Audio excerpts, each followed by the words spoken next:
Salam damai sejahtera, Bapak Ibu, Opung, Oma, dan segenap kaum lansia yang berada di rumah. Semoga semua selalu ada dalam keadaan damai sejahtera dan selalu dalam keadaan sukacita. Kita bertemu lagi dalam kebaktian Komisi Lansia, meskipun masih dalam bentuk online, ya. Tema renungan lansia di bulan Oktober ini adalah kita kawan sekerjanya. Sebelumnya mari kita berdoa.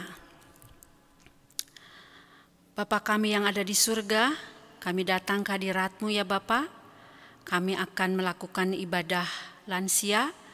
Biarlah ya Tuhan, kiranya Engkau selalu menyertai dan memberkati ibu-ibu, Bapak, Oma, Opung yang mengikuti ibadah online ini, supaya selalu diberi kekuatan dan kesehatan daripada Tuhan. Biarlah firman-Mu ini bisa menjadi kekuatan bagi kami semua ya Bapa. Kiranya Engkau menyertai kami dari awal pertengahan ibadah ini dan sampai akhirnya. Kami naikkan doa ini hanya dalam nama Tuhan kami, Yesus Kristus, Juru Selamat kami yang hidup. Amin. Bapak, Ibu, Saudara, dan kaum lansia, bacaan kita diambil dari 1 Korintus 3 ayat 9.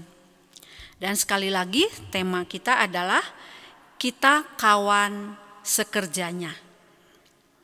1 Korintus 3 ayat 9 akan saya bacakan.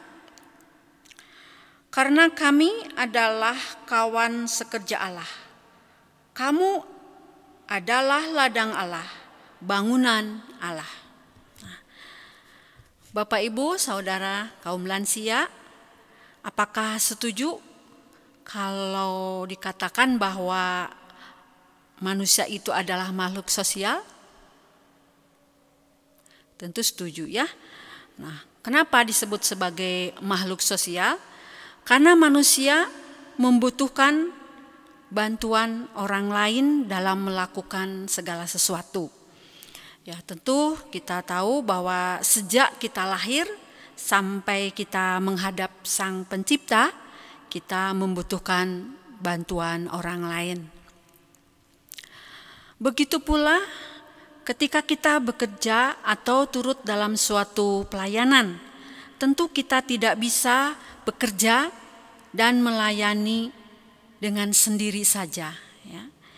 Kita memerlukan orang lain, yaitu kawan sekerja yang akan membantu setiap pekerjaan dan pelayanan kita. Kita pun demikian akan menjadi kawan sekerja dari rekan kita yang akan membantu pekerjaan dan pelayanan. Kita saling tolong-menolong, saling bantu-membantu.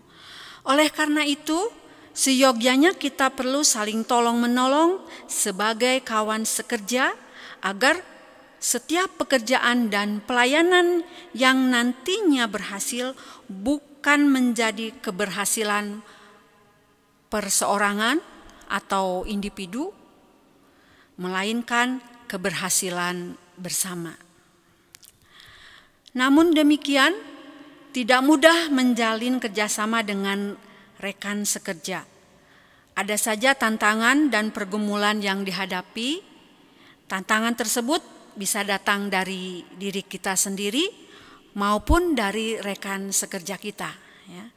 Banyak hal yang bisa membuat kerjasama di antara kita dan rekan tidak dapat terlaksana dengan baik. Bisa saja karena ada beda pendapat, begitu ya, di dalam pelayanan misalnya, atau perselisihan. Nah, bisa saja itu terjadi ya.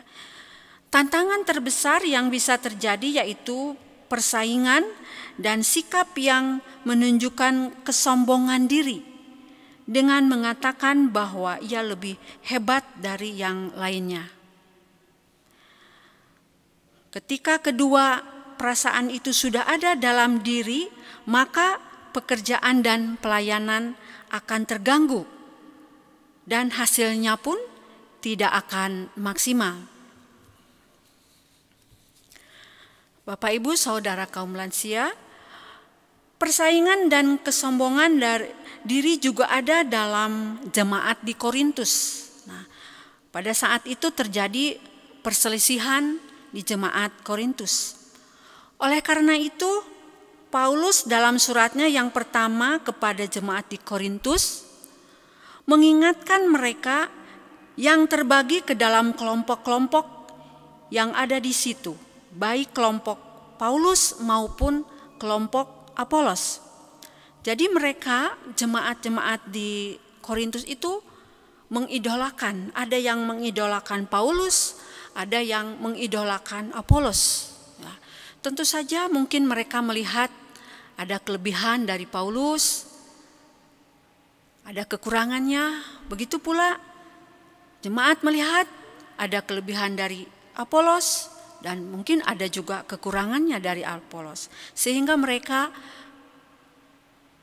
seolah-olah terbagi dua. Ya.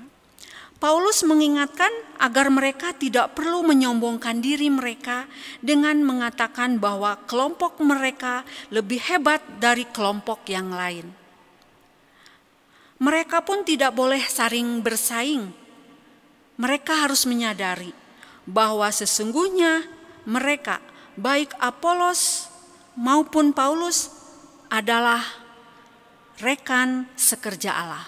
Nah, Bapak, Ibu, Saudara kaum lansia, bila kita lihat lebih mendalam, kalau kita akan baca ya, kita lihat dari 1 Korintus 3 ayat 5 sampai 7 akan saya bacakan.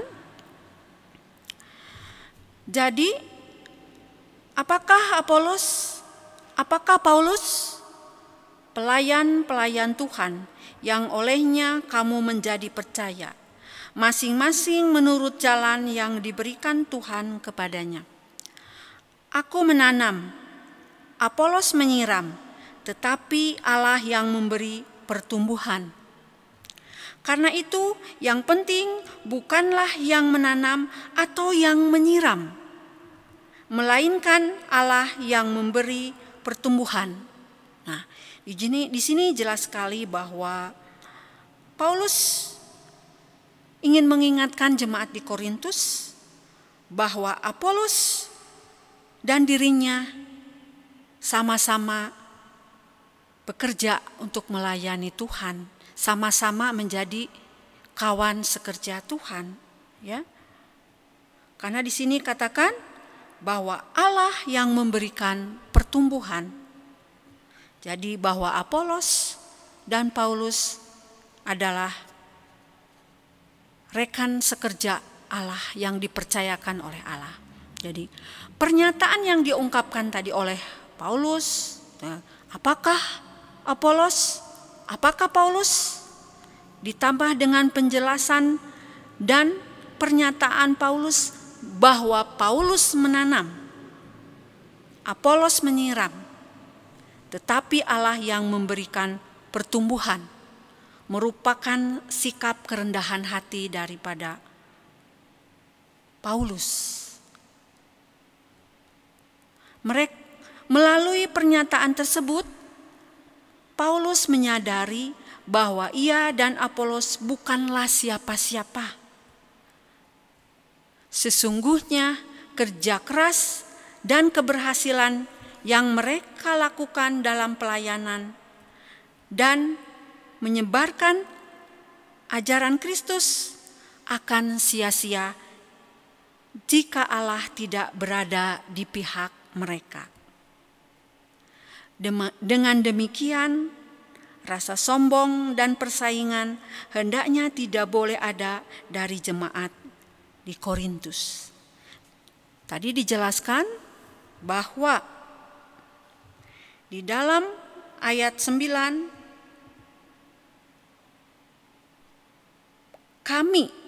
di sini kami adalah kawan sekerja Allah. Bahwa Paulus dan Apolos adalah kawan sekerja Allah. Di sini yang terpenting bukanlah Apolos dan Paulus, tetapi yang terpenting adalah Allah. Bapak dan Ibu, opung, oma, dan saudara lansia yang berbahagia, kita pun masih diajak untuk menjadi rekan sekerja Allah, dengan terus melayani dan menjadi berkat bagi sesama. Mungkin dalam benak Bapak Ibu saudara lansia, apa yang bisa dilakukan?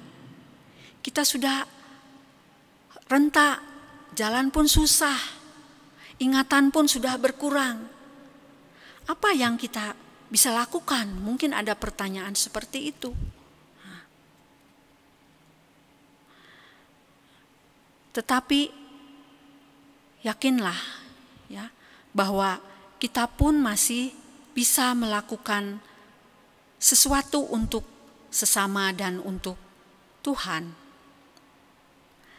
Kami selalu meyakini bahwa kaum lansia adalah orang-orang yang telah banyak berjasa dalam kehidupan kami, ya, baik di keluarga, masyarakat, maupun di dalam pelayanan.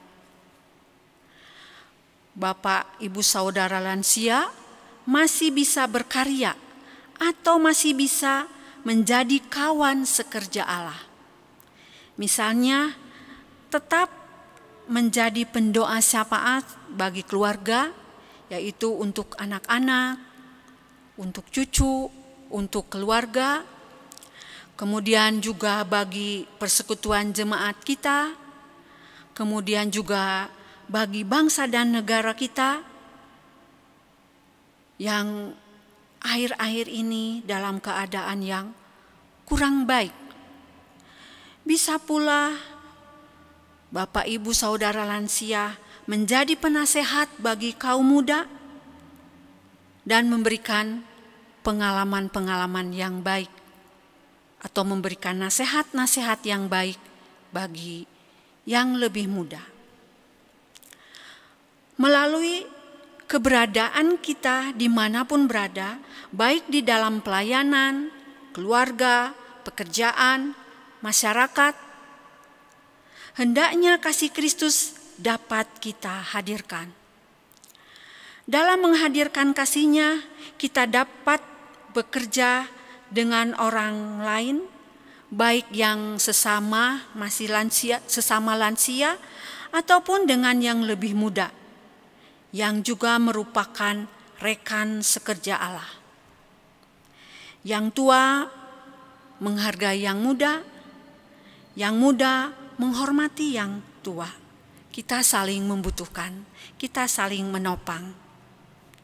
Oleh karena itu, sikap sombong dengan menganggap diri kita yang lebih hebat, serta menganggap orang lain merupakan saingan yang harus disingkirkan, hendaknya kita buang jauh-jauh. Justru sikap rendah hati dan menerima orang lain sangat perlu untuk kita terus lakukan agar dalam setiap pelayanan yang kita lakukan bersama nantinya akan menjadi keberhasilan bersama sesuai dengan kehendak Tuhan. Amin. Bapak, Ibu, saudara kaum lansia, untuk mengakhiri renungan kita, mari kita menaikkan doa.